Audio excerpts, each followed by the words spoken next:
Foi, né? Então, boa tarde, pessoal, agora oficialmente. Sejam bem-vindos à mesa 1 do primeiro encontro de artes visuais da Unicamp, intitulada Corpo, Performance e Representatividade. Eu gostaria primeiramente de lembrar que a mesa está sendo gravada. A gente vai dar prosseguimento, então, à programação do primeiro EAV, dando início a essa mesa, Corpo, Performance e Representatividade, com participação do Alessandro Ribeiro Correia, do Giovanni Lima da Silva e da Maíra Freitas de Souza. A Vanessa Deister e eu vamos estar mediando a mesa. A gente vai, então, apresentar os vídeos das comunicações, de 10 minutos cada, e depois disso a gente vai abrir para debate. As perguntas, elas podem ser feitas, né, ao longo da exibição dos vídeos, pelo chat, quem preferir pode escrever, e no final a gente lê ou passa a palavra, e também ao final, pelo microfone, as perguntas e comentários. Só um lembrete também para preencherem a lista de presença, que vai ser enviada pelo chat. E a gente começa, então, com o vídeo do Alessandro. O Cláudio vai colocar aí, a gente guarda as perguntas todas para o final. Depois que a gente e os comentários, né, no microfone, para o final, para depois das mesas, das 3 comunicações. Hoje nos encontramos, você e eu, nesse ainda não lugar, proto-espaço abstrato sugerido pela escrita. Um eu e um você na superfície da folha, um lugar nenhum, hiato, suspensão. Meu nome é Alessandro Correia, doutorando em Artes Visuais pela Unicamp, e assim dou início à tese O que Falo Confinado, a dialética corpo e arte em relato de produção, sob a orientação do professor Paulo Teles.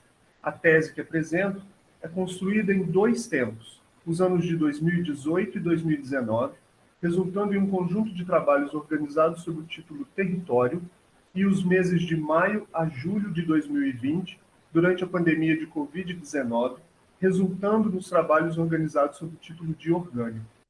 No texto da tese, continuo. Na superfície do papel, proponho Augusta com Avenida Paulista.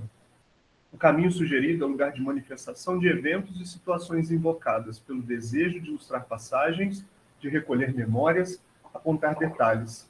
O espaço-tempo aqui é fluido, fluxo que organiza um entorno em colagem de momentos vividos e imaginados, por nós ou por outros. Nos aproximamos.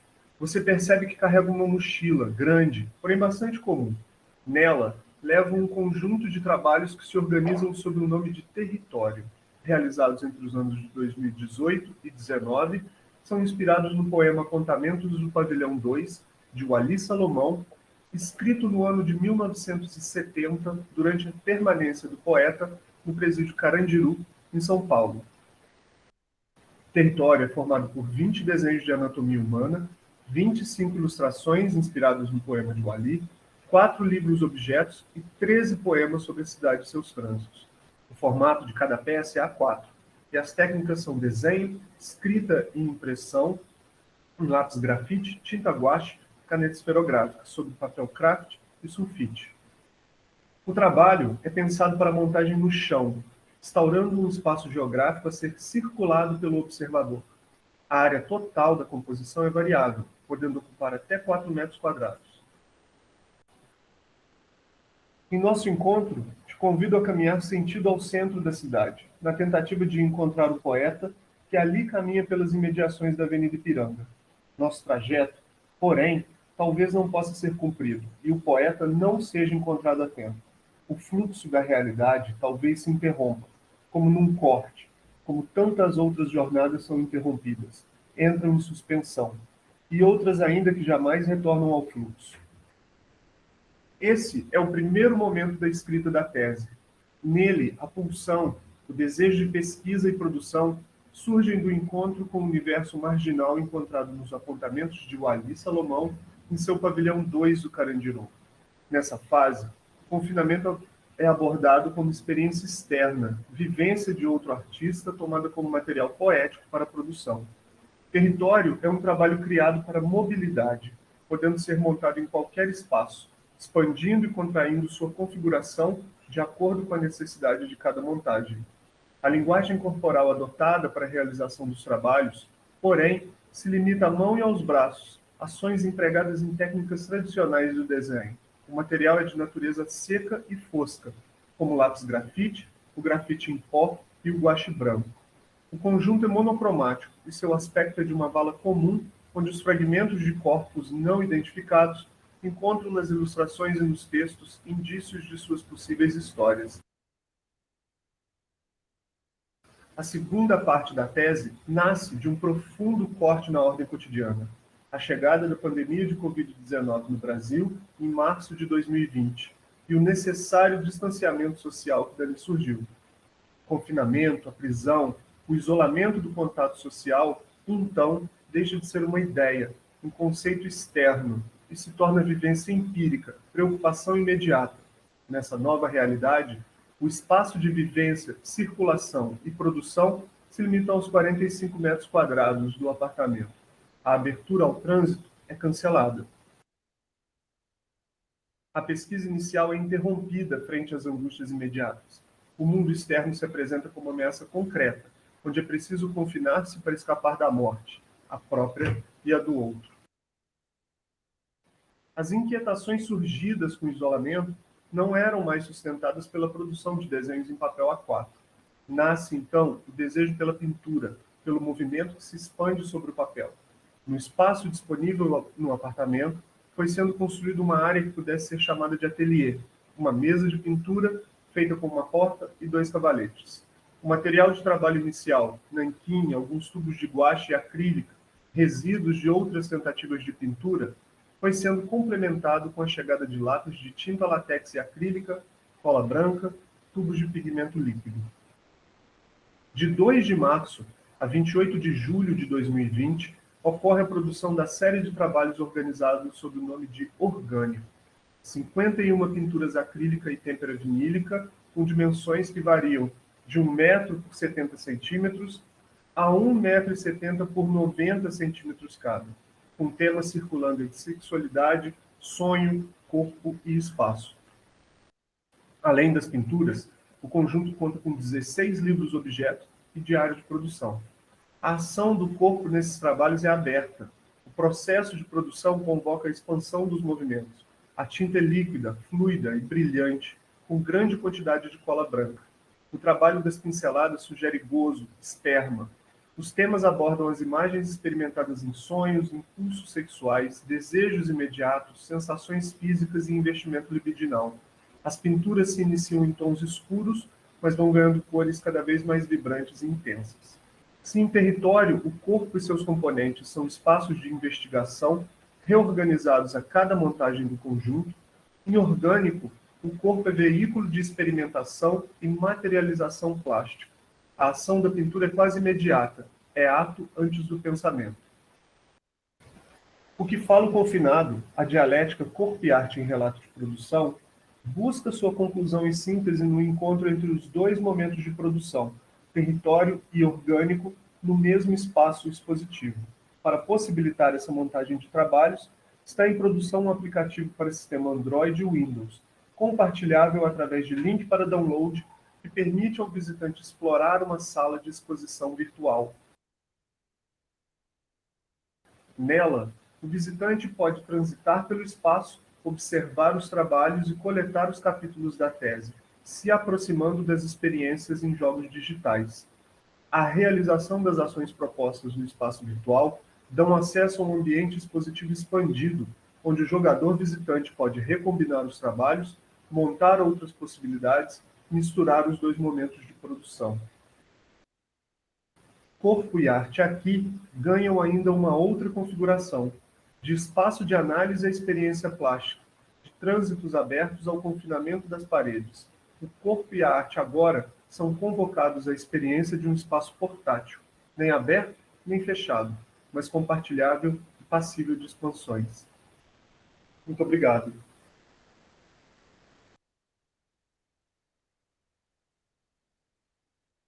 Muito obrigada, Alessandro, pela fala. A gente vai passar agora em seguida o vídeo do Giovanni. E a gente passa para as perguntas ao final.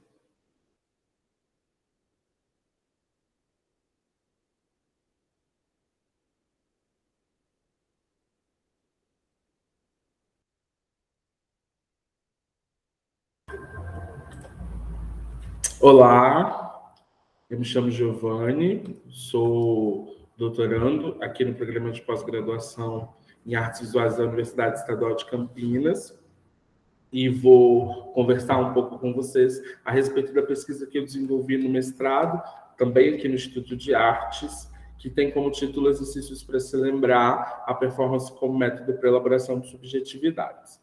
O trabalho parte da minha condição de sujeito e do meu fazer de performance, em performance, que perpassa, sobretudo, as condições sociais que o meu corpo vivencia. E aí eu estou falando de um corpo dissidente, racializado, dentro de uma sociedade que agora começa a estudar e se voltar para essas questões de dissidência. O que eu vou apresentar para vocês é um recorte rápido de uma pesquisa que tem como fundamento teórico os levantamentos do Richard Schechner, da Diana Taylor, e aí a gente vai pensar os comportamentos reiterados que o Schechner apresenta e partir do lugar de que tudo é performance ou pode ser observado como performance a partir de uma análise bem feita e específica. E pensar o arquivo e repertório a partir dessas duas categorias, esses dois conceitos que a Diana Taylor apresenta. É importante esses três conceitos porque eu vou me voltar para ações corporais, ações físicas que eu desenvolvi durante a vida, olhando-as como performance a partir do que Schechner apresenta e tendo uma base no que Diana fala de repertório. Então, essas ações reiteradamente executadas compõem a formação do meu lugar de sujeito, da minha possibilidade de subjetivação social, individual e social, né? E a coletiva.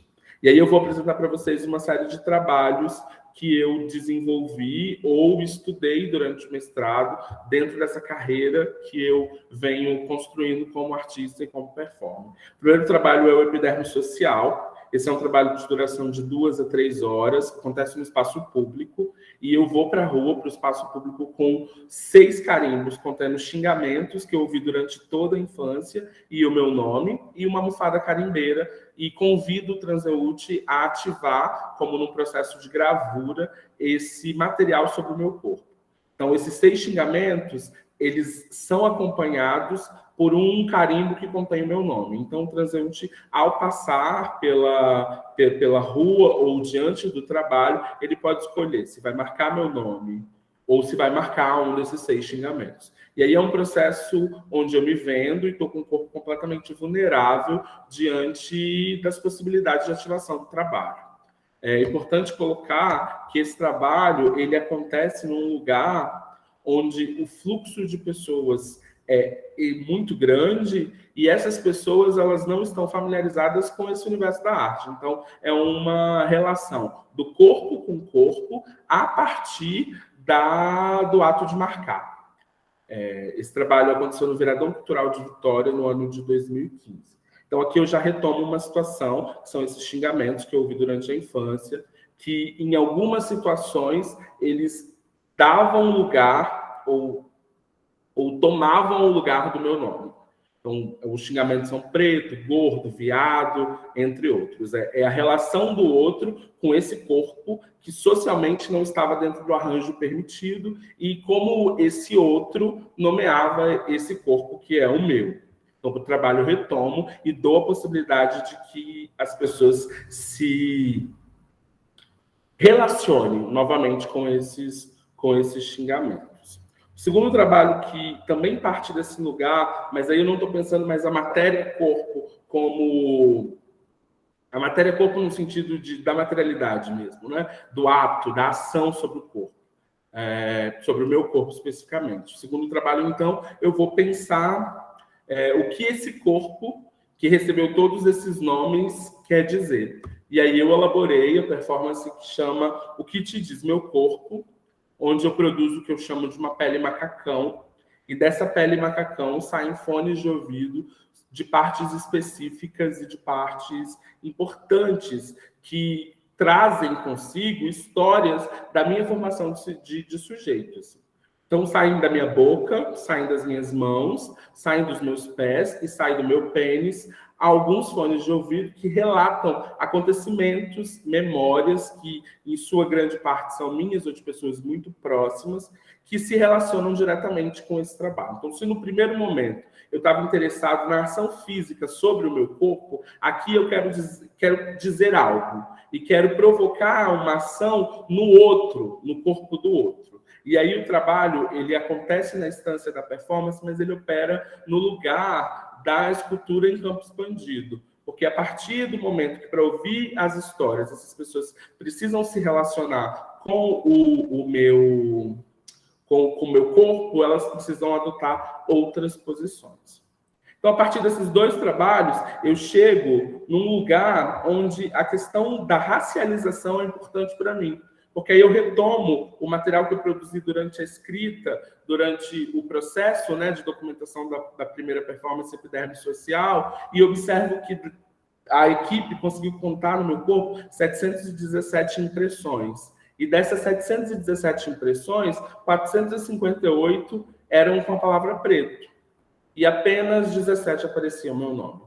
Então, tanto nessa primeira performance, onde a ação do outro sobre o meu corpo fica demarcada, quanto na segunda performance, onde a minha identidade, o Giovanni, não aparece, e aparece esse corpo, que inclusive brinca com essa possibilidade de cor da pele ou não, aquela máxima que a gente aprende na infância, eu construo, então, o que eu estou chamando de exercícios para se lembrar, que é um trabalho com 3 performances. Essa primeira que vocês veem é o Quantos Passos Vale uma Caminhada, que eu realizei no Iapoc, durante a residência Corpus Urbis, onde eu retomo a caminhada para a igreja, só que agora que essa caminhada que eu fazia com a minha mãe, com os meus familiares, ela é assumida enquanto um grito de justiça a partir do mito de Oxalá, onde o branco pede justiça por essa cidade do Oiapoque, que está completamente precarizada e aquém do poder público. No segundo trabalho, eu retomo uma memória racista, acontecida no ambiente da escola, onde, por um determinado motivo, eu comecei a ser chamado de Giovanni Fedorento, um fedor forte que tinha no espaço foi atribuído a mim, e eu decido revidar essa ação, então, e passo a usar desodorantes. Eu vou para frente da sala e utilizo 3 desodorantes até que eles se esgotam. Então, o segundo exercício, que chama branqueamento, ação repetida de cuidar, é esse que vocês veem na tela, que no primeiro momento eu tomo um banho de desodorantes no corpo inteiro. A partir dessa utilização, minha pele começa a se irritar e eu vou para o segundo ato da performance, onde eu produzo com arnica e azeite um banho de unguento, que era o mesmo realizado pela minha mãe para cuidar das feridas que meu corpo aparecia no corpo, né, a partir da utilização desse monte de desodorante de química. E no terceiro exercício, eu retomo, então, um banho de ervas, que a minha avó também me dava para acalmar essas feridas e para soltar, porque como eu tenho problema de glicose, essas marcas da pele que são mais escuras. E aí, nesses 3 exercícios, então, eu retomo esse lugar dessas experiências para pensar que essas ações físicas, a preparação do banho de unguento, a utilização do desodorante na frente da sala ou a caminhada na igreja, podem me ajudar a elaborar as questões que perpassam a minha subjetividade e a organização da minha subjetividade nesse contexto individual, mas um contexto brasileiro, onde corpos dissidentes como o meu têm dificuldades em estabelecer relações positivas identitárias, por exemplo. Esses 3 trabalhos, então, são a minha dissertação de mestrado, que está aqui, esses 2 trabalhos, e aí eu fecho com o Rei da Primavera, que é a última experiência, que é a partir de uma festa escolar e de um não reconhecimento da possibilidade de um corpo possível de ser rei. Eu produzo, então, essa pele para apresentar a todas e todos o Rei da Primavera. Essa performance, eu caminho pelo espaço público completamente bordado por flores, vestido por flores, e entrego para pessoas pretas, que eu identifico, obviamente, com o meu olhar, a partir de um olhar, e entrego essas plantas, essas flores, que são as mesmas que eu produzia na infância, para decorar essa festa que eu não consegui ter o título. Então, esses são os exercícios que me possibilitam, então, elaborar. Essas são as ações de performance que me possibilitam elaborar a minha subjetividade.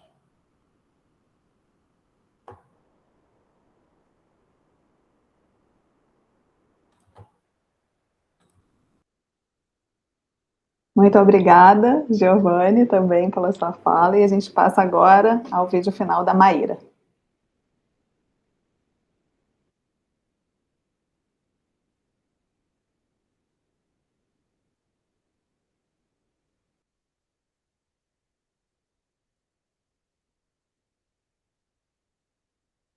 Olá, eu me chamo Maíra Freitas, sou doutoranda em Artes Visuais na Unicamp e eu venho apresentar.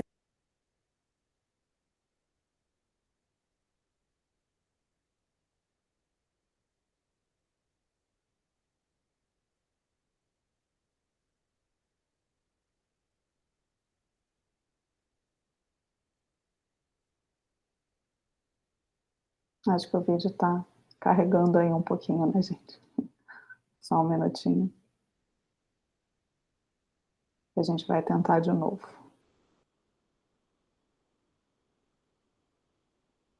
Carol, eu tenho ele aqui. Se precisar, eu compartilho, tá?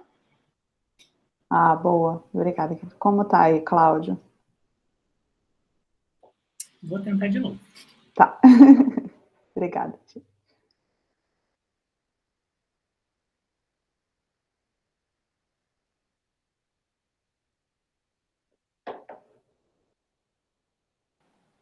Olá, eu me chamo Maíra Freitas, sou doutoranda em Artes Visuais na Unicamp.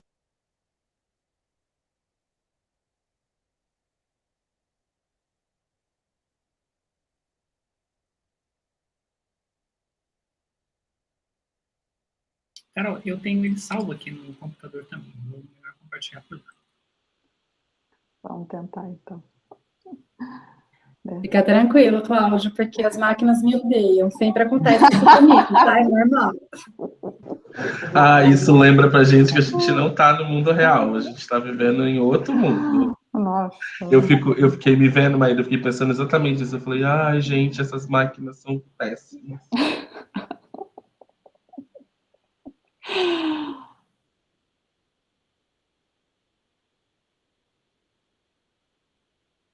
Olá, eu me chamo Maíra Freitas, sou doutoranda em Artes Visuais da Unicamp e eu venho apresentar no primeiro EAV uma parte da minha pesquisa que eu intitulei como Aparições na Performance, Corpo e Sujeito Político.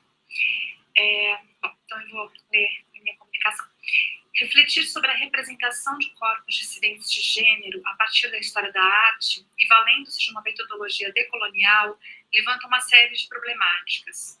A primeira delas é a hegemonia eurocêntrica dos referenciais bibliográficos que somente nos permitem construir uma narrativa histórica a partir da antiguidade egípcia e greco-romana, com diversos desdobramentos em movimentos artísticos posteriores. A segunda é a recente contribuição da arte queer, que produz também referenciais bibliográficos que privilegiam produções do Norte, principalmente de artistas estadunidenses, a partir dos anos 1980. Portanto, na pesquisa, partiremos do contexto expositivo da 31ª Bienal de Artes de São Paulo, retomando produções da história da arte em diálogo com as obras contemporâneas analisadas, sem o intuito de construir uma história da arte dos corpos dissidentes, mas sim a fim de construir, genealogicamente, pontos de referência históricos na construção dessas imagens. Se na história da arte hegemônica a representação de corpos dissidentes de gênero remonta à antiguidade, com representações da rainha faraó em práticas de travestimento, ou nas diversas imagens construídas para materializar os mitos greco-romanos que versam sobre a transexualidade, como, por exemplo, Ceneu, apesar da gente poder pensar que, enfim, não se aplicaria, né, que seria aplicar um conceito contemporâneo, né, para uma narrativa de outro momento histórico. Ou ainda da intersexualidade, como poderíamos fazer a leitura, né, do mito de Hermafrodito, ou ainda no tensionamento entre os gêneros presente nas representações da iconografia de Dionísio ou Baco. É no século XVIII francês que passamos a encontrar representações de travestis e mulheres transgêneras na pintura, e no século XX há uma proliferação de representações tanto na pintura quanto na fotografia. O século XXI alargou as representações de corpos dissidentes de gênero nas artes visuais, sendo a 31ª Bienal de Artes de São Paulo de 2014, que se chamava Como Espaço, né, uma lacuna, como coisas que não existem, é bastante reveladora desse movimento. Outras exposições recentes de importantes instituições também presentificam corpos dissidentes, como é o caso de Histórias da Sexualidade, do MASP, Histórias Feministas, Artistas depois de 2000, também do MASP, e o 36º Panorama de Arte Brasileira, do MAN, e também a 21ª Bienal de Arte Contemporânea, Sesc Vídeo Brasil. Portanto, a representação de corpos dissidentes de gênero na história da arte até o século XIX centrava-se na questão da androginia, da figuração de mitos greco-romanos ou do retrato de sujeitos proeminentes. No século XX, os corpos que antes eram somente objetos de representação passam também a figurar enquanto sujeitos da produção artística. A constituição dos sujeitos passa por um processo de generificação e todos os corpos são capturados pela normatização da performatividade de gênero, ou, utilizando a terminologia da Teresa de Lauretis, os corpos são engendrados, ou ainda assujeitados pelos estereótipos da performatividade de gênero. Mas traçando linhas de fuga dentro desse processo de planificação dos sujeitos femininos, estão corpos que, com o aporte da arte contemporânea, criam territórios para que corpos transexuais e travestis procedam à construção de gêneros de forma tangencial aos limites estreitos da dicotomia feminino-masculino.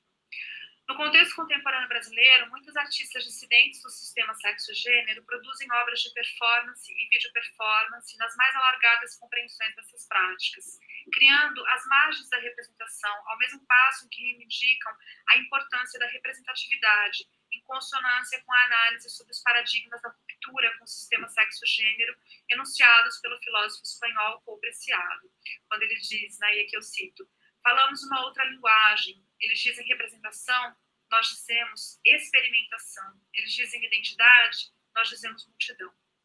As obras analisadas nessa pesquisa são de artistas brasileiras contemporâneas inseridas no sistema de arte museológico e de feiras de arte, ainda que de forma desigual. Então, no caso da minha pesquisa, eu trato da obra Sérgio Simone, que é de 2009, de Virgínia de Medeiros, que é a única artista cisgênera do recorte. Também a obra Papai Está Descansando, de 2016, da Liz Paraíso. Blasfêmia, de 2017, da Linda Quebrada. Um Punhado de 11 Horas 2, de 2020, da Castiel Vitorino Brasileiro. E Eu Não Vou Morrer, de 2020, da Aventura Profana. Essas artistas utilizam-se do vídeo como meio de produção de obras de arte nas formas de videoarte e videoperformance que discutem, a partir do corpo, questões sobre gênero e sexualidade e poderiam fazer parte daquilo que a pesquisadora Luana Tvardovskas chama de Museu Imaginário Feminista. E aqui eu cito a Luana. Um museu imaginário feminista, nesse sentido, é um acontecimento que se dá por meio de uma conjunção de forças criativas antipatriarcais, nem sempre com visibilidade no plano concreto e imediato, mas que apostam nas verdades que habitam a invenção. Fecha a citação. As artistas aqui congregadas mobilizam forças criativas antipatriarcais, como diz a Luana, e trazem o corpo como elemento central de suas obras. A representação do corpo atravessa toda a história da arte, desde as pinturas rupestres, mas é na década de 1960 que ele deixa de ser objeto temático e o próprio corpo da artista passa a se constituir como meio expressivo, na pintura enquanto índice do corpo, dos happenings e da performance. E aqui, vamos pular a citação porque eu já estou estourando meu tempo. A performance consolida-se enquanto arte a partir e com o corpo na década de 1970. E dado seu caráter plural, a tentativa de definição do que é performance enquanto prática artística é sistematicamente deslizada para a impossibilidade. Definir a prática seria justamente despotencializá-la, enrijecê-la em contornos previsíveis. Porém, existem elementos que compõem a estrutura da performance: o corpo, o espaço, o tempo, os materiais e a ação ou inação. Diana Taylor defende que o termo performance permite uma historicidade da prática dentro do campo artístico e que adotar outros termos não passariam de uma autoilusão. Mas, para além de uma autoilusão, o que pode revelar o ato de artistas que rejeitam o termo e nomeiam suas produções a partir de outras perspectivas? Interessa-nos refletir sobre o caso de Lyoya Amira, artista sul-africana que coabita o corpo da curadora e pesquisadora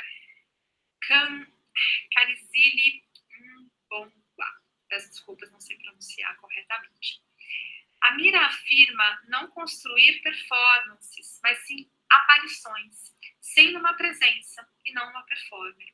Seu posicionamento revela um deslocamento epistêmico do fazer artístico performático, onde o corpo se revela em processos espiritualizados de cura da ferida colonial, rejeitando inclusive o caráter norte-centrado da história da performance.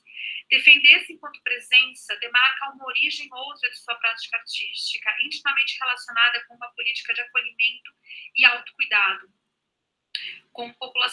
de acolhimento e autocuidado com populações racializadas, e a compreensão de sua prática enquanto expressão contemporânea de caminhos ancestrais. A ideia de aparição e presença da artista que se materializa e coabita o corpo é um processo dialógico entre passado e presente, entre ancestralidade e um caminho de cura para o futuro.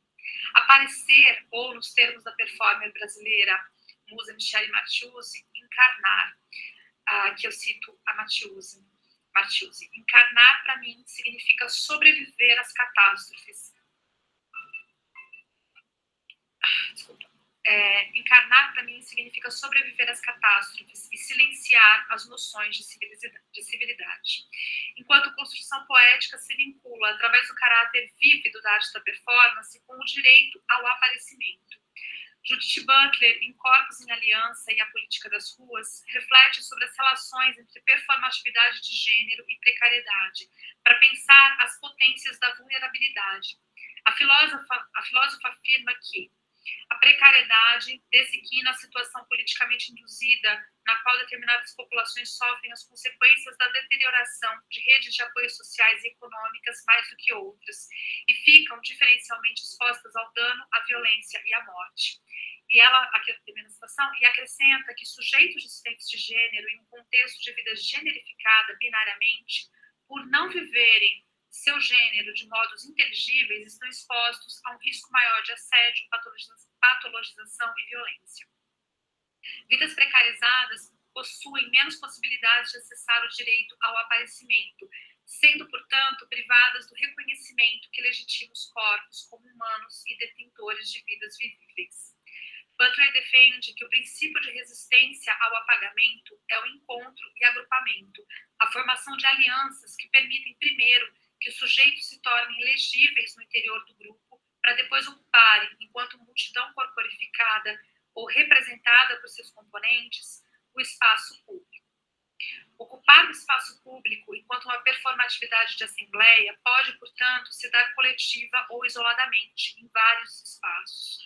Nessa pesquisa, o direito à aparição de corpos dissidentes de gênero se dá dentro de espaços expositivos, em feiras de arte e nas plataformas de streaming, já que meu recorte é vídeo, né? Vídeo performance. Bom, eu teria várias outras coisas para dizer, mas eu já extrapolei meu tempo da comunicação, então eu vou deixar para a gente poder trazer outros elementos na mesa de debate. Obrigada pela atenção e bom evento para todo mundo.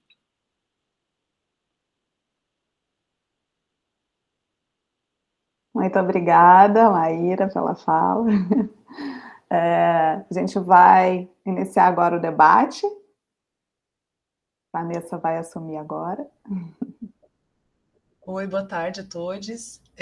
Primeira pergunta é do André Morales. André Morales, desculpa se eu não pronunciei corretamente seu nome. A pergunta é para o Giovanni. Está escrito assim aqui no chat: parabéns pelo trabalho, ele é muito interessante mesmo. Eu tenho uma pergunta do lado acadêmico. Fica muito clara a apresentação das peças artísticas, mas como foi que você organizou a sua dissertação, a parte teórica, os capítulos, como integrou a parte da execução das performances na dissertação? Obrigado e parabéns novamente. Meu querido, obrigado pelo elogio e pela pergunta.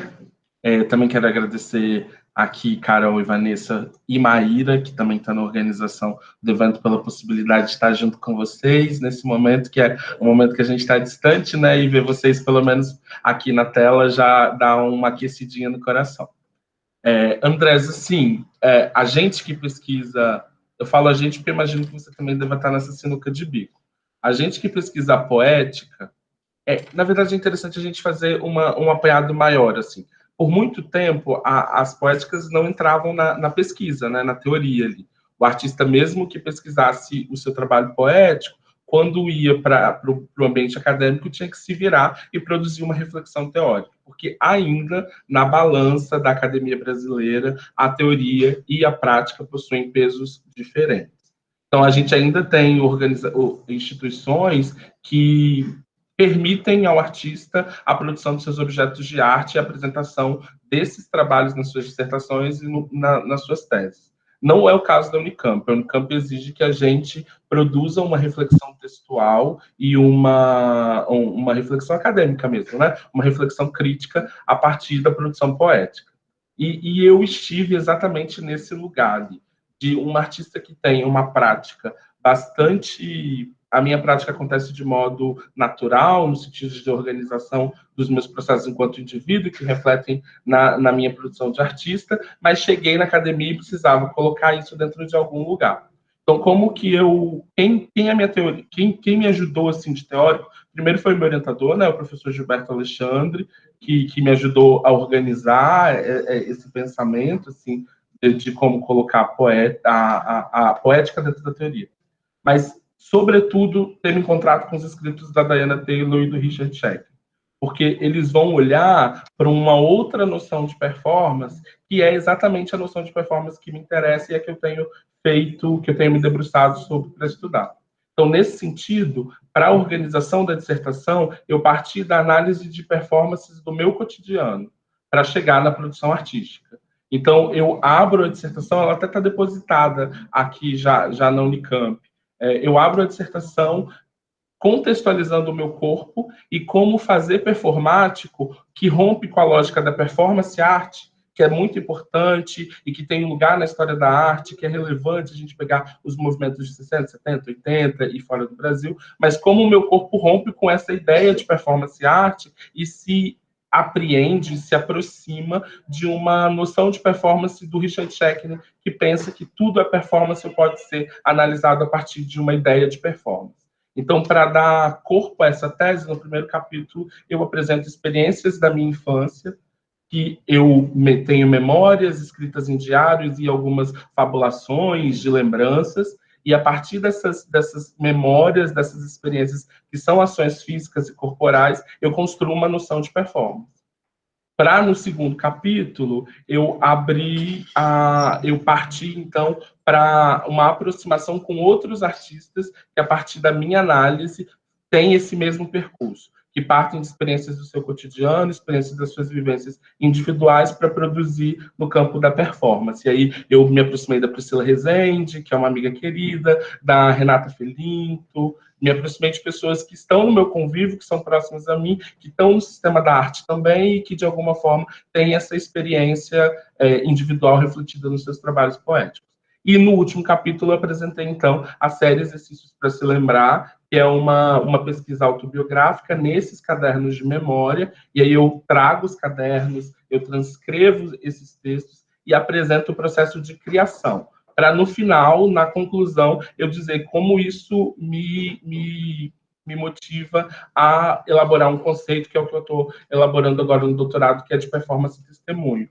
Eu construí esse percurso na dissertação para chegar na pergunta de se esses processos que são individuais e de performance, esses giros, né, essa forma de produzir de artistas afro-brasileiros e afro-ameríndios, se eles testemunham algum estado que é maior que o fazer de performance e se eles estão construindo uma outra possibilidade, um outro lugar de possibilidade de construção de narrativas e de identidades, assim, muito entre parênteses, para a gente avaliar e se relacionar no campo das artes visuais. Não sei se eu te respondi, mas é mais ou menos esse caminho aí que eu percorri. Respondeu sim, muito obrigado. Obrigada, Giovanni. Obrigada pela pergunta, Andrés. Eu também tenho uma pergunta para o Giovanni, para saber sobre as flores. Aquelas flores que você utilizou na última performance que você mostrou. Fiquei curiosa para saber se você pesquisou algum significado dessas flores, se tem alguma coisa além da infância, se tem uma relação religiosa, se você puder falar um pouquinho mais sobre isso. Isso também vai para minha pesquisa. Eu estou vendo isso agora na pesquisa de doutorado, Vanessa. Eu vou te dizer que nesse momento da dissertação eu estava interessado muito nas relações das memórias.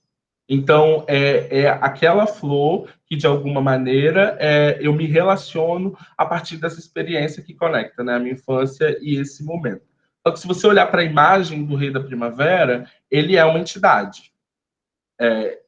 Instintivamente, talvez, não sei como nomear, eu construí uma entidade ali. E quando ela está caminhando pelo lugar, pelo espaço urbano, e a escolha também do espaço onde eu caminho, que é uma feira, né, numa zona periférica aqui de Vitória, que foi o único lugar que eu fiz, porque foi bem na pandemia. Então, tem uma cosmologia que faz parte da minha própria narrativa enquanto indivíduo, que agora no doutorado eu estou partindo de uma produção individual para tentar acessar uma cosmologia que é maior, que é ampla, assim, pensando a minha ancestralidade como homem negro, afro-brasileiro. Mas nesse momento ali era a flor da infância e da memória viva dessas flores pelo ambiente escolar e da confecção dessas flores para essa festa em específico, mas com certeza tem uma perspectiva espiritual, religiosa, cosmológica, porque eu entendo que eu estou numa perspectiva assim, eu estou caminhando por esse lugar. Assim. Aí agora eu estou olhando para ela e tentando entender, dentro desse jogo performático, dentro do próprio objeto da performance, como esses elementos podem já apareceram e como eu posso me relacionar com eles. E aí tudo vai para essa chave de performance testemunho, né? Porque também tem uma desconstrução de um lugar religioso que eu vivenciei, que não era, de repente, o que eu deveria ter vivenciado, ou que foi imposto por um processo maior de colonização, e que agora ele já aparece de maneira mais colocada, ou eu consigo olhar para ele de maneira mais colocada, porque ele sempre esteve ali. Então, são as relações da espiritualidade. Uma coisa desse trabalho que me chama muita atenção, assim, curiosidade, é que eu não sei se você vê, assim, não sei se na imagem dá para ver, o rosto está tampado como um elemento do candomblé mesmo, sabe? Eu não vou recordar o nome agora, não sei se Maíra pode me ajudar se ela lembra, não me lembro o nome, mas tem um nome para esse que a gente tampa o rosto no candomblé, que são com linhas, às vezes são correntinhas, eu não me lembro o nome exatamente, se alguém puder me ajudar, mas aquilo apareceu de maneira orgânica, eu disse, enquanto a gente bordava, porque eu tive ajuda de um artista plástico aqui de Vitória, que foi quem produziu a roupa junto comigo, eu concebi, mas o bordado ali é muita flor, a roupa deve ter uns 25 quilos, mais ou menos. Então, eu só dizia assim, vamos tampar o rosto, e apareceu esse elemento, que é o elemento de uma entidade do candomblé, ou de uma prática afrocentrada. Mas é um lugar que agora eu estou me relacionando. Daí surge esse conceito de performance testemunho. Será que esses atos de performance já me indiciam outras coisas que agora emergem de camadas que são camadas mais subterfúgias? Ok, muito obrigada, Giovanni, e parabéns pelo seu trabalho. Agora, a próxima... Aqui, a Maíra comentou imbé, as franjas. Isso. A próxima pergunta agora é para o Alessandro. A pergunta é, você vai lançar um aplicativo com as duas séries de trabalhos? Não sei se entendi muito bem. Sim, ele, como, né, pelo tamanho da quantidade de trabalhos e o tamanho deles, e a pandemia, eu pensei em como colocar os dois juntos. E aí, junto com um grupo de alunos da Faculdade de Design de Jogos, a gente desenvolveu um aplicativo que a minha intenção é que ele se torne um portfólio experimental onde eu possa ir abrindo outras salas à medida que outros trabalhos forem acontecendo.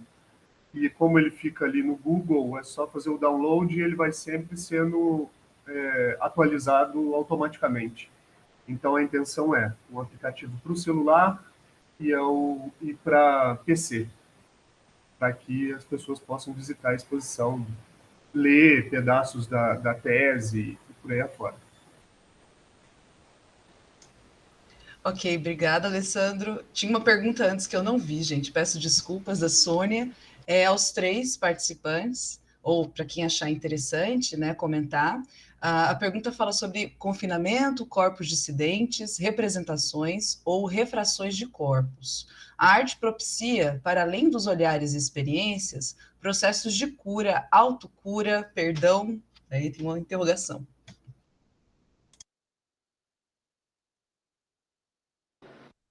Posso.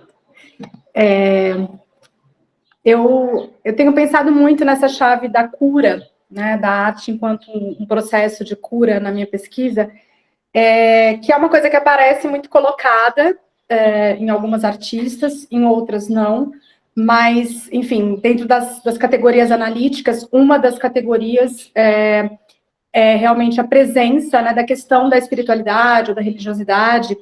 E, por exemplo, quando a gente pega a produção da Castell Vitorino, que inclusive está na Trienal agora, a obra dela, que já vem de um tempo, né, que já está numa terceira montagem, se chama Quarto de Cura, né?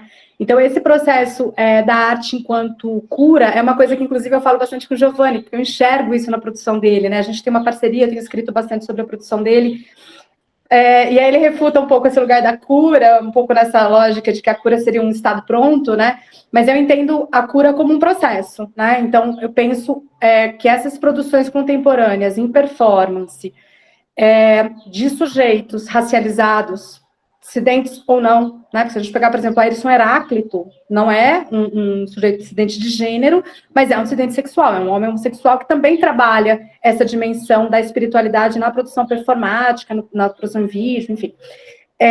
E eu vejo muito esse processo de cura no sentido da cura do trauma colonial mesmo, né?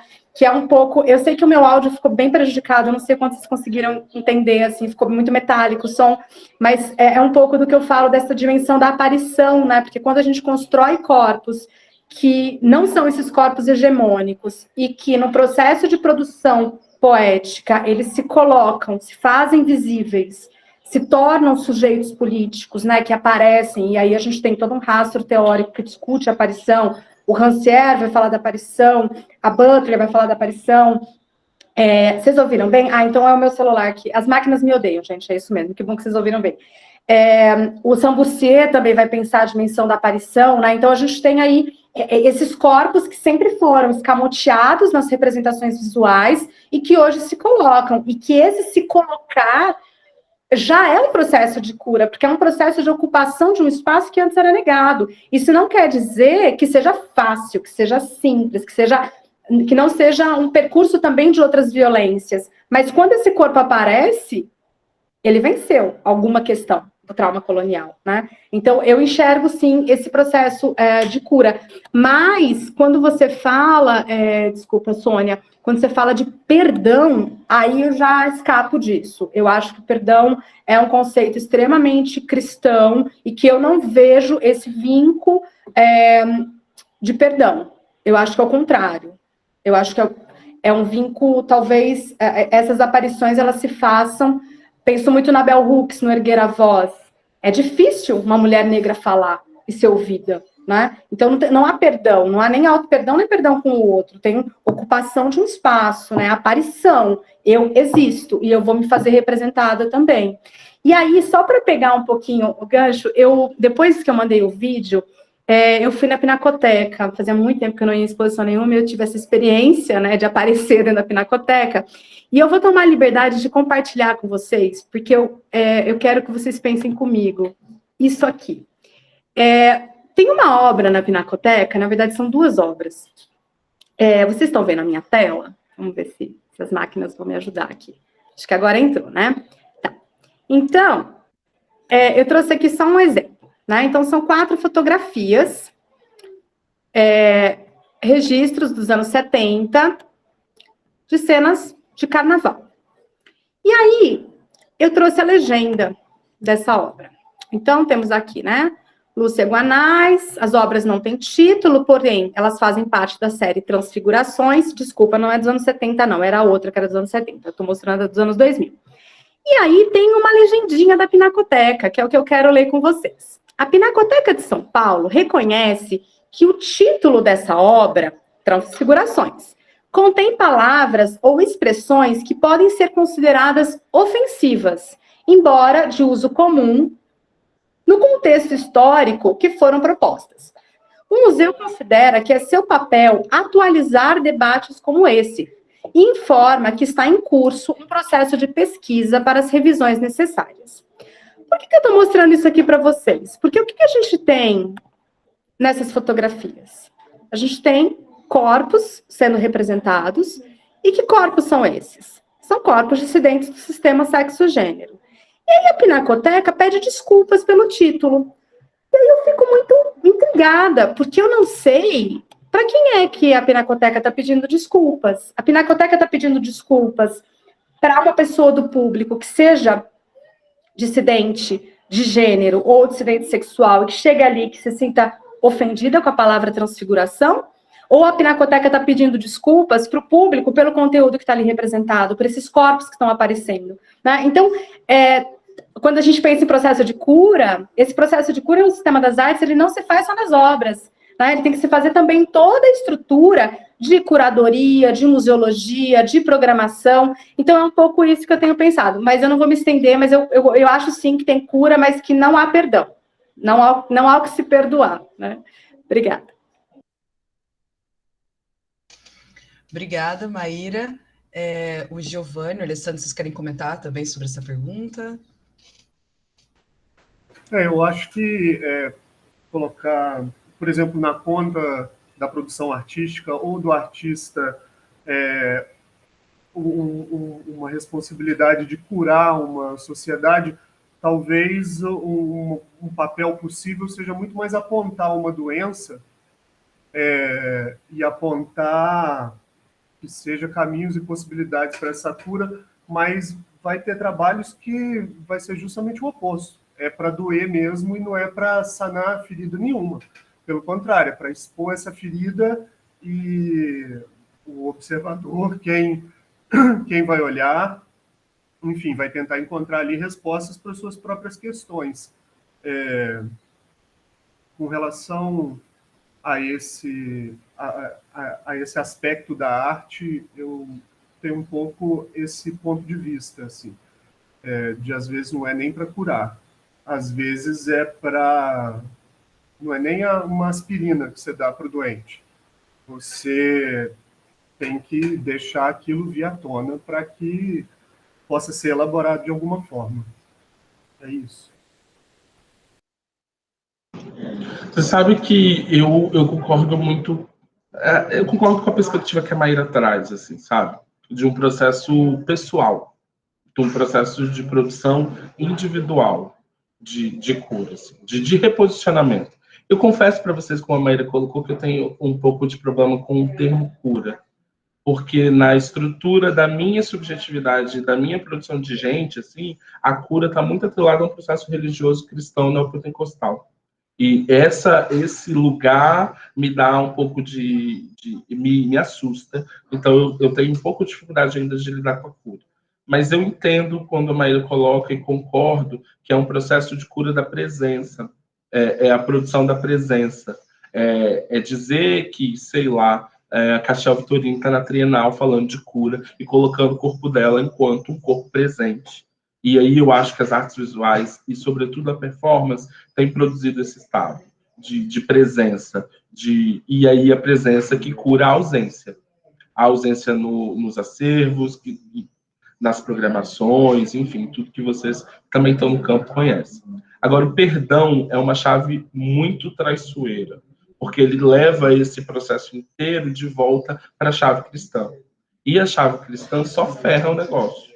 Só acabou com o negócio. Ou a gente desconstrói esse monopólio e pensa outras possibilidades de existência de subjetividade, ou a gente vai se posicionar, produzir presença e voltar para aquele lugar do perdão. Eu estou me perdoando. Então, eu tenho Ainda estou me relacionando com a cura. Hoje, quando eu olho para a produção da série Exercícios para Se Lembrar, e muito por causa das reflexões que a Maíra tem produzido sobre essa série em específico, eu consigo entendê-la dentro desse processo de cura, eu consigo entendê-la como um lugar de produção de presença, de produção de presença no sentido de combate à inexistência ou à subalternização.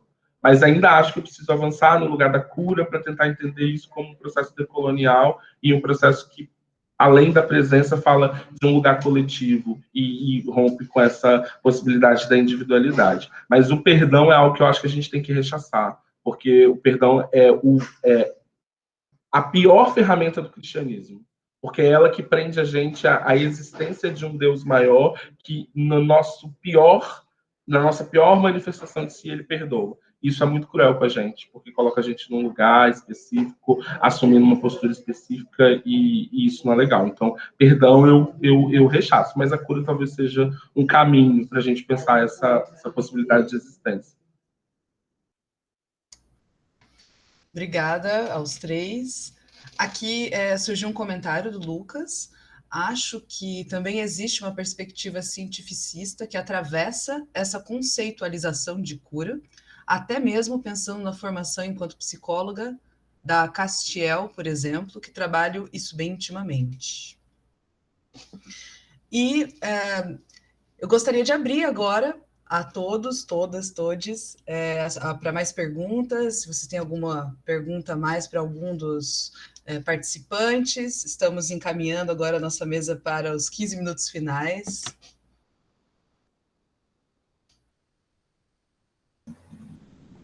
Eu vou fazer mais uma pergunta para o Alessandro. Vocês estão me ouvindo bem? Ele pontuou, eu não sei se eu perdi alguma coisa, que eu tenho uma certa dificuldade de assistir vídeo dentro do vídeo, assim, sabe? Mas se eu perdi, isso só vai reforçar. Você pontuou bem essa passagem, né, do meio do desenho para a pintura no momento do isolamento, né? E eu queria saber se você tem alguma intuição do porquê, assim, a pintura, eu fiquei curiosa nesse ponto, assim, a carnalidade da pintura é outra, né? A materialidade é outra, e se você consegue associar, assim, e ter já uma clareza do porquê da necessidade de pintar quando isolado, né?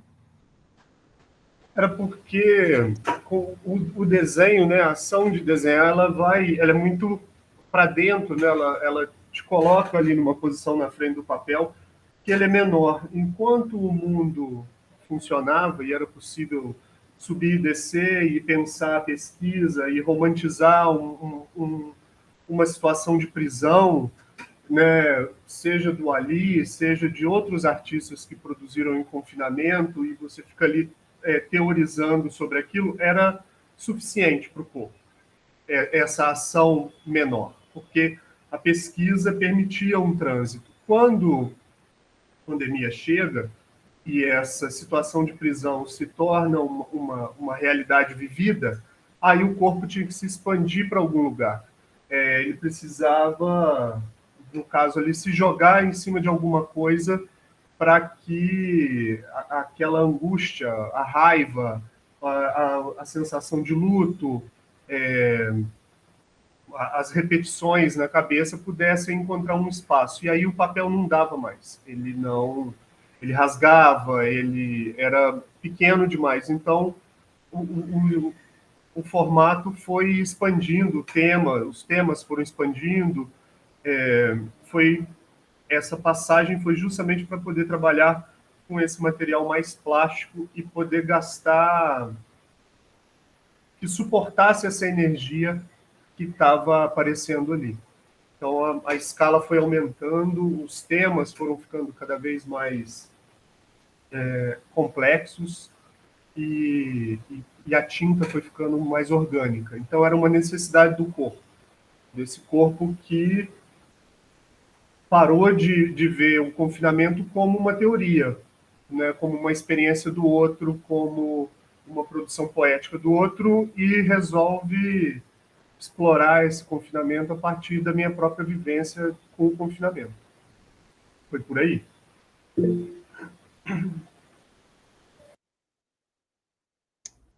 Pode falar, Maria. Eu queria só complementar uma coisa da pergunta da Sônia. Eu vou colocar aqui no chat o ensaio da revista Serrote, que foi premiado na edição do ano passado. Esse ensaio foi escrito pela Maria Lucas, que é uma artista do Rio de Janeiro, e o ensaio dela se chama Próteses de Proteção. E eu acho bem interessante a reflexão que ela faz, porque ela vai pensar o que é a pandemia para uma mulher travesti, o que é que significa para uma mulher travesti andar mascarada na rua. E aí eu acho que traz aqui uma questão que realmente permite uma análise interseccional, da gente pensar que essas experiências de confinamento, elas são muito diferentes para cada contexto, né? Seja um contexto étnico-racial, seja um contexto de gênero, seja um contexto socioeconômico, enfim, independentemente do marcador, né, social, as experiências são muito outras. E quando eu penso, por exemplo, no meu lugar de dissidente sexual, a pandemia, para mim, ela foi simplesmente uma replicação prolongada e coletiva do que foi meu puerpério, né? Então, essa experiência, ela não é nova. Enquanto mulher mãe solo, ela não é nada nova para mim. Mas aí a gente vai pensar, né, as relações com sexualidade também não mudou muito, né? Porque uma mãe sapatão entra no Tinder, ninguém entende que é sapatão, né? Você tá na escola, também ninguém entende que você é mãe. Então, esse jogo... E eu acho que a reflexão da Maria Lucas é preciosa, assim. Então, eu coloquei aqui no chat, queria só complementar que eu esqueci. Muito obrigada, Maíra. Desculpa, Maíra, falei errado seu nome. Mais alguma pergunta? Se não tiver ninguém na fila, eu tenho. Vocês estão me ouvindo bem? Queria fazer uma pergunta para a Maíra. Na verdade, você trouxe um ponto na sua fala que eu fiquei interessada, que são leituras que eu não tenho muito a fundo, e aí fiquei com curiosidade de te trazer essa pergunta. Você citou Preciado, num ponto que falamos outra linguagem, representação, não representação, mas experimentação, e não identidade, mas multidão. E trouxe também a Butler, né, falando da questão de defender a resistência ao apagamento por meio do encontro e do agrupamento. Então, achei muito interessante, né, que você trouxe essas ideias da multidão e do agrupamento. Se você pudesse elaborar um pouquinho mais para mim, que eu fiquei interessada e não tenho essas leituras, e também se isso aparece na obra das artistas que você trabalha na sua pesquisa, ou como aparece, enfim. É isso, obrigada. E também só para brevemente falar que eu amei as falas de vocês três e teria muitas perguntas, mas a gente também vai ter tempo de conversar depois disso tudo. Obrigada. Carol, obrigada, querida. Então, essa questão da aliança, e aí eu tô num grande nó, né? Porque eu parto de um referencial teórico queer, mas eu tô analisando obras de artistas brasileiras do Sul. E aí tem todo esse ruído, né, de uma produção teórica feita no Norte, como é que isso chega aqui? As reflexões do Pedro Paulo Pereira e da Larissa Pelúcio eu acho muito interessantes para a gente pensar essa tradução, né, essa teoria que viaja, como é que ela chega, e dentro do meu arsenal teórico metodológico eu estou trabalhando também uma perspectiva decolonial. E aí o Pedro Paulo Pereira vai trabalhar um pouco essa ideia do queer decolonial.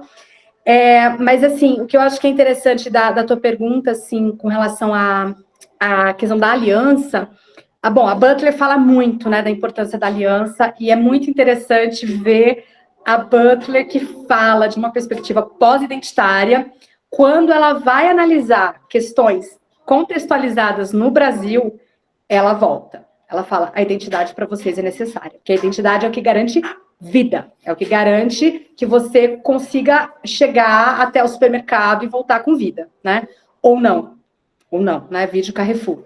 Então, essa questão da aliança aparece muito bem elaborada na produção da Butler, e o Preciado, ele vai pensar a multidão queer, que é muito interessante porque a gente encontra ecos aqui, né? E aí eu penso, por exemplo, na Tatiana Nascimento, na Abigail Campos Leal, que elas vão trabalhar, a Tatiana na poesia e a Abigail no campo teórico, elas vão trabalhar o conceito de queerlombismo, que inclusive é também um conceito que o meu orientador, o professor Gilberto Sobrinho, vai elaborar, né, do queerlombismo. E o que seria esse queerlombismo? Seria pensar essas corpas dissidentes do sistema sexo-gênero em aliança. E aí, quando a gente chega no contexto brasileiro, a gente tem muito referencial para pensar o quilombo, né? Abdias Nascimento, a Beatriz Nascimento. Então, o que a gente tem hoje é um pouco que é o mesmo movimento que eu vejo também na teoria feminista, né? Porque a gente pega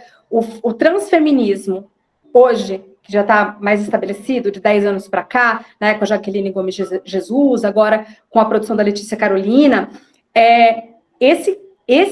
essa vertente feminista, que é o transfeminismo, ele vai beber direto no feminismo negro.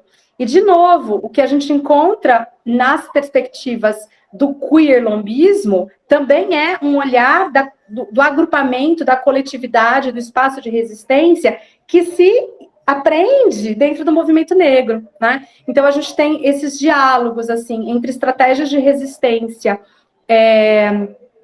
que nascem, né, no movimento negro e que hoje a gente vê as dissidências do sistema sexo-gênero reformulando e reatualizando, né? E aí eu estou fazendo esse jogo, né? Esse jogo um pouco difícil de trabalhar com um arsenal teórico que fala de aliança, mas fala de aliança de uma perspectiva pós-identitária com o contexto brasileiro, onde a questão da identidade ainda é tão importante, né? Mas, enfim, depois a gente pode trocar uns PDFs. Obrigada, Perfeito, Carol. querida, muito obrigada. É isso, dá para a gente ficar à tarde conversando. Super obrigada.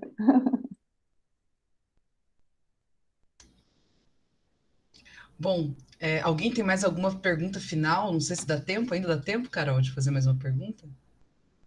Acho que a gente tinha que encerrar. O horário está apertado, né? A gente tem 3 minutinhos, se for uma pergunta breve. Se não, acho que a gente tem que encerrar para ir para a próxima mesa. Então. Com dor no coração, então, agradeço a fala de todos, falas muito importantes, é muito gostoso estar aqui com vocês, né, trocando experiências de pesquisa, de trabalhos, né, até a Maria que colocou um comentário final, que acho que fecha muito bem a mesa, obrigada pela generosidade de colocar esse comentário, acaba por ser muito generoso por parte de vocês, pessoas artistas, trazer a dor desse corpo para o jogo. Imagino que não deva ser fácil. E não é fácil para a gente ver também, mas extremamente necessário. Obrigada a todos pelas falas. Bom, acho que... Ai, gente, eu fico até emocionada, que bonito, né? Então, eu vou encerrar aqui oficialmente a mesa, agradecemos a presença e a participação de todos e convidamos para continuarem conosco. Teremos ainda hoje, às 15h30, daqui a pouquinho, a mesa intitulada Corpos Expandidos, Poéticas e Experimentalismos. Para acessar a programação completa, entre no site do evento, cujo link foi enviado no chat. O EAV é uma iniciativa dos discentes da pós-graduação em artes visuais, com apoio do PPG-AV e do Instituto de Artes da Unicamp. Lembramos que as apresentações aqui exibidas estarão disponíveis em breve no site do IA e também no canal do EAV no YouTube. Muito obrigada e até breve. Obrigado, pessoal. Tchau, gente. Obrigada, Obrigada. Muito obrigada. Nos vemos na próxima mesa. Obrigada. Posso encerrar a gravação, gente? Pode, querida, vai lá.